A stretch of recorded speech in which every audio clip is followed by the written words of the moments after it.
Focus on yourself. Let Allah handle the rest. Look at the end. The rain had just stopped when Ahmad sat alone on a wooden bench outside the mosque. The sky was still grey, and tiny drops of water clung to the leaves of the trees. In his hands was a small notebook filled with goals, plans, and dreams.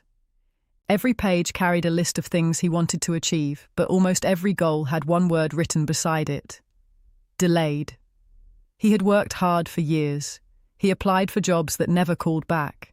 He tried starting a small business, but it failed. He prayed for marriage, but every proposal ended unexpectedly. He watched people around him succeed while he remained stuck in the same place. His heart whispered questions that his lips never dared to speak. Why me? What am I doing wrong? Has Allah forgotten me? As he stared into the distance, an elderly man quietly sat beside him. He smiled gently and asked, "Son, why do your shoulders carry the weight of the whole world?" Ahmad forced a smile. "I've done everything I can," he replied. "I've planned, worked, prayed, but nothing changes." The old man looked toward the cloudy sky. "Do you know why birds sing before sunrise?" Ahmad shook his head. "They don't know where their food will come from. They don't know what dangers await them. Yet every morning they leave their nests with complete trust in Allah. They do what they can. Then Allah does what they never could."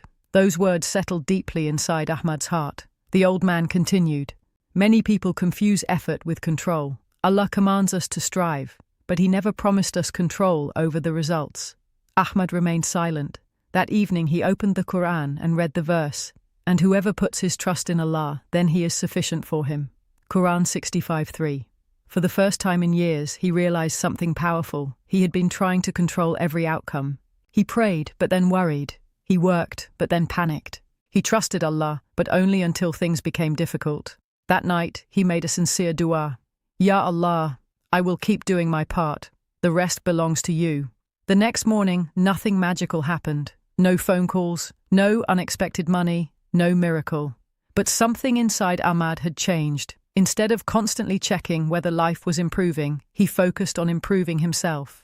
He began waking up for Fajr consistently. He spent time after prayer making dhikr instead of scrolling endlessly through social media. He exercised to strengthen the body Allah had entrusted to him. He learned new skills. He smiled more. He complained less. Every day he reminded himself, "My responsibility is effort. Allah's responsibility is the result." Weeks became months. Some people mocked him. Still no job? Still waiting? Still trying? Before, those words would have crushed him. Now he simply smiled, because his peace no longer depended on people's opinions. It depended on Allah. One afternoon, Ahmad visited a small Islamic bookstore. The owner noticed him looking through books on patience and trust. He asked, "Looking for answers?" Ahmad smiled. "No, I'm learning to stop demanding answers for everything." The owner laughed softly. "That's when wisdom begins." As Ahmad walked home carrying a single book, he noticed a little boy trying to plant a seed in the ground. The child carefully covered it with soil and poured water over it. Then he stared at the ground. Nothing happened. His mother walked over and smiled. "It doesn't grow because you keep watching it." The boy looked confused. "It grows because Allah makes it grow." Ahmad stopped walking. That simple conversation felt like it was meant for him. Wasn't his life exactly like that seed? He had planted effort, he had watered it with prayer. Now he needed patience while Allah decided the season of growth. Days passed peacefully. One evening his closest friend called. "I got promoted." Months earlier, Ahmad would have felt jealous. Instead, he sincerely replied, "Alhamdulillah, may Allah bless you even more." To his surprise, there was no bitterness in his heart. Because he had stopped comparing chapters, he understood that every soul has its own journey. Allah is never late. He is always perfectly on time. One Friday after Jumu'ah prayer, Ahmad's phone rang. It was a company where he had applied almost a year earlier. "We found your application. We'd like to interview you." He smiled, not because the opportunity finally came, but because he realized something. If this call had come 1 year ago, he would have entered the interview carrying anxiety, desperation, and fear. Now he carried tawakkul. He prepared sincerely. He prayed. Then he left the outcome with Allah. The interview went well. Days later, another phone call arrived. He got the job. His family celebrated. His friends congratulated him. Everyone said, Finally, your life has changed. Ahmad smiled quietly. No, he whispered to himself. My life changed long before I got the job. The real change happened the day he stopped trying to carry burdens that belonged only to Allah. Months later, his income became stable. He was able to help his parents. He gave charity regularly. He smiled more than ever before.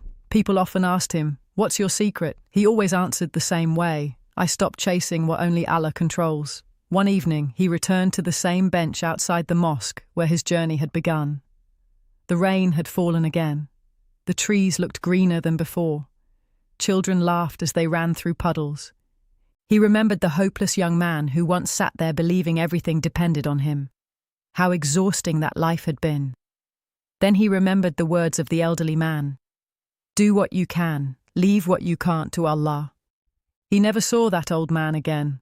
Perhaps Allah had simply sent him as a reminder, or perhaps it was just the exact advice Ahmad needed at the exact moment his heart was ready to hear it.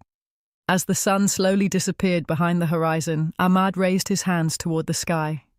Ya Allah, thank you for delaying what I wasn't ready for. Thank you for protecting me from what I couldn't see. Thank you for teaching me that peace doesn't come from having everything I want. Peace comes from trusting you with everything I cannot control.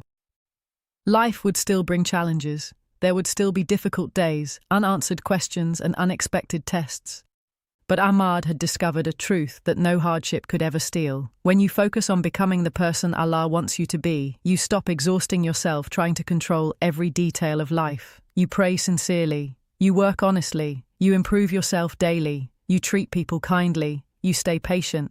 And then you step back with complete trust, knowing that Allah's plan is wiser than your expectations, His timing is more perfect than your schedule, and His mercy reaches places your understanding never can. So focus on your character, your worship, your intentions, and your effort. Let Allah handle the rest, because the one who created your heart knows exactly what it needs, exactly when it needs it, and exactly how to bring it to you in the most beautiful way.